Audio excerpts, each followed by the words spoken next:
The city never slept, but that night it felt like it was holding its breath. Rain shimmered on the pavement like broken glass. Neon lights reflected off puddles, and the low hum of traffic echoed like distant thunder. Among the rushing crowd, a single moment stood out, a moment that would change 3 lives forever. A tired single father, burdened by responsibility and grief, saw a young woman cornered by a group of men in a dim alley, and in that instant, something inside him snapped. He didn't hesitate. He didn't calculate the risks. He simply stepped forward, forcing them back with a presence that felt bigger than fear itself. If you believe in kindness, courage, and second chances, take a moment right now to like this video. Comment your thoughts, share it with someone who needs hope, and subscribe to the channel for more powerful, real-life inspired stories that touch the heart. David Harper had learned what it meant to be alone long before that night. At 37, he was a single father raising his 8-year-old son, Lucas, after losing his wife in a car accident 2 years earlier. Grief had hollowed him out, but responsibility had stitched him back together into something functional, if not whole. Every day was a balancing act between his job as a security supervisor and being both mother and father to a boy who still slept with the light on because he feared the dark. David carried exhaustion in his eyes and resilience in his bones, but beneath it all, he carried a deep, quiet ache that never left. That evening, he had worked late. The office building was quiet, his footsteps echoing in the corridors as he clocked out. The rain had started unexpectedly, turning the streets into a mirror of shimmering reflections. He thought of Lucas waiting at home with his neighbor, the babysitter he paid too much but trusted completely. He thought of how his son had hugged him that morning, whispering that he missed Mom. He thought of how helpless he had felt. Then he stepped outside, pulled his jacket tighter, and walked toward the parking lot. That was when he noticed the alley. It was narrow, poorly lit, and usually avoided by pedestrians. A faint light flickered from a broken street lamp, casting long shadows against the brick walls. At first, he saw nothing unusual, just silhouettes shifting in the darkness. But then he heard the sound, hurried footsteps, a muffled voice, and laughter that felt wrong. His instincts, sharpened by years of working security, kicked in immediately. He slowed his pace, his senses alert. The silhouettes became clearer, 3 men blocking a young woman, their bodies forming a barrier that trapped her against the wall. Her posture was tense, her hands clutched to her chest as if holding on to something precious. The men's movements were casual but predatory, their laughter too loud for the quiet night. David felt his stomach twist. He could have walked away. He could have called the police. He could have told himself it wasn't his business. But he thought of Lucas. He thought of his wife. He thought of all the times he wished someone had been there to protect them. And suddenly, fear didn't matter anymore. He stepped into the alley, his footsteps firm, his presence commanding. His voice, when he spoke, was low and steady, but it carried weight. He positioned himself between the men and the woman, his broad shoulders and unwavering stance forcing them to reassess their choices.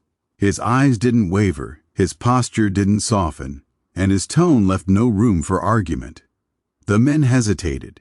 They hadn't expected resistance, especially not from someone who looked calm, confident, and ready to escalate if necessary. David didn't raise his fists, but his stance spoke volumes. He had spent years breaking up fights, dealing with aggressive individuals, and keeping his cool under pressure. He knew how to project authority without throwing a punch. For a moment, the alley was silent except for the rain. The men muttered under their breath, their bravado dissolving into discomfort. One of them laughed nervously, trying to save face, but they slowly stepped back. David didn't move. He didn't blink. He simply stood there until they turned and walked away, disappearing into the rain-soaked street.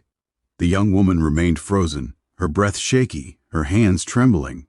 David turned toward her, his posture relaxing slightly, but his concern evident. She looked no older than 22, her dark hair plastered to her face by the rain, her eyes wide with shock. She clutched a small backpack to her chest, as if it held her entire world. She tried to speak, but her words came out in broken fragments. David nodded, telling her it was okay, that she was safe now. He offered her his jacket, which she hesitated to take but eventually accepted, wrapping it around herself like armor. Her name was Emily. She was a college student working part-time at a cafe nearby. She had taken a shortcut to save time, unaware that it would lead her into danger. She had always believed the city was safe, that nothing like this would happen to her. But fear had found her in that alley, and it had nearly swallowed her whole. David listened quietly as she gathered herself. He didn't interrupt, didn't judge, didn't try to fix anything. He simply stayed. Sometimes presence was the greatest form of protection. They walked out of the alley together, the rain easing into a gentle drizzle. David walked her to the main street, making sure she felt safe before letting her go. She thanked him repeatedly, her voice trembling with emotion. He waved it off, telling her to be careful and to avoid dark alleys. Then he walked to his car, his heart still pounding. That night, David couldn't sleep. He kept replaying the moment in his head, the fear in Emily's eyes, the way the men had backed down, the realization that he had made a difference.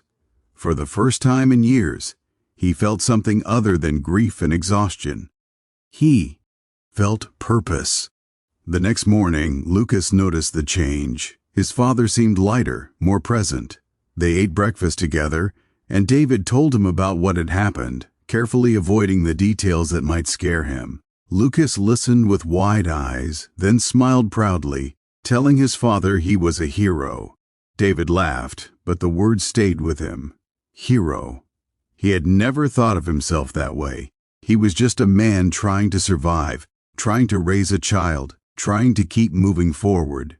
But maybe being a hero wasn't about wearing a cape or saving the world.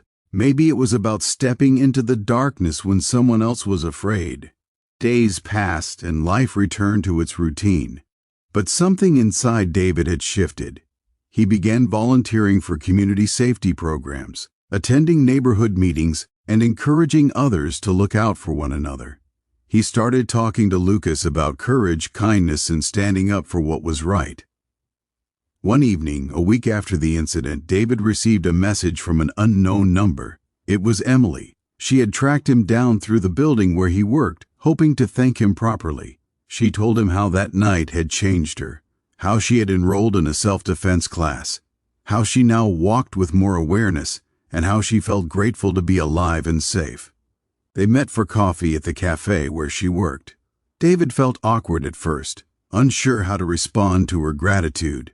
But as they talked, he realized how much that single moment had impacted both of them. She told him about her dreams of becoming a social worker, of helping people who felt vulnerable and alone. He told her about Lucas, about his wife, about the weight of single parenthood. Their conversation was simple, but it felt profound. Two strangers connected by a moment of courage, sharing stories of pain, hope, and resilience. Over the next few months, they stayed in touch. Emily became a friend, sometimes joining David and Lucas for walks in the park or helping Lucas with his school projects. She had a warmth that filled the empty spaces in their lives without trying to replace anyone. David felt his heart slowly opening, healing in ways he didn't think were possible. Lucas adored her. He saw her as someone who understood kindness, someone who laughed easily, someone who brought light into their home. David watched his son smile more, sleep better, and talk about the future with excitement. One evening, David took Lucas to a community event focused on neighborhood safety. He told the story of the alley, of how stepping in had changed everything. He didn't portray himself as a hero, but as a reminder that ordinary people could make extraordinary differences. The audience listened, some with tears in their eyes, others with newfound determination. Emily was there too, sitting in the front row, her eyes shining with pride. She later told him that his story had inspired her to start a campus initiative for student safety. She wanted to be the person who stepped in when others hesitated. David realized then that courage was contagious. One act of bravery had sparked a chain reaction of kindness, awareness, and empowerment. Years later, David would look back on that rainy night as a turning point.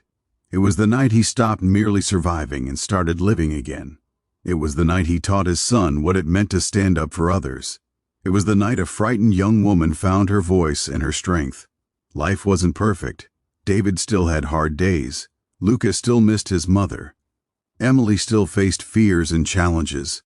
But they faced them together, connected by a shared story of courage and compassion.